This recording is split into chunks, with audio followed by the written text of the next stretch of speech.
Hello mga guys, another day, another benta dito sa Japan. At eto na naman nga po tayo mga guys, may pa-order na naman po tayo. Eto nga po yung napili ni client, yung ating Bath and Body Works Mist na Fairy Tale. Abay bali pinagagawan pa nga po itong ating Fairy Tale, yung iba kasi naghingi pa ng discount. Kaso may isa nga po tayong client na agad-agad ay nagbayad na, kaya sa kanya na napapunta. Nga pala mga guys, may mga nagtatanong sa inyo kung saan daw po namin nabibili yung mga ginagamit namin, tulad nga po ng mga pambalot, mga sticker at saka ng mga box. Bale habang nagpe-prepare at nagbabalot nga po nitong pa-order natin, ay i-share ko nga po sa inyo kung saan namin pinagbibili yung mga ginagamit naming pambalot.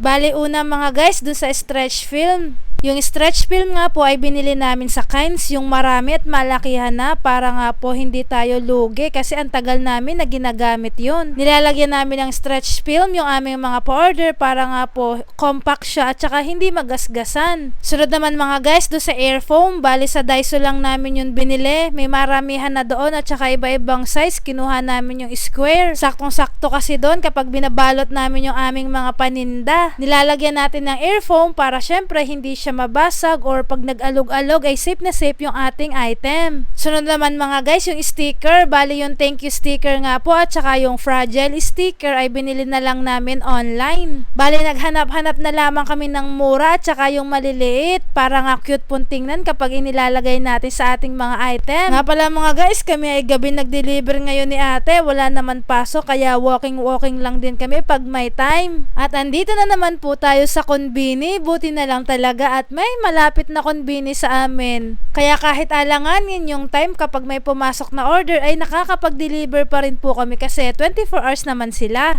And ang panghuli nga mga guys, yung box na ina-assemble na lang namin sa bahay. Dito na lang din namin to binibili sa konbini. At ayan na nga po mga guys, tapos na rin po kami mag-deliver ni ate. Uuwi na nga po kami pagkatapos nito. Thank you for watching and follow for more. Bye bye!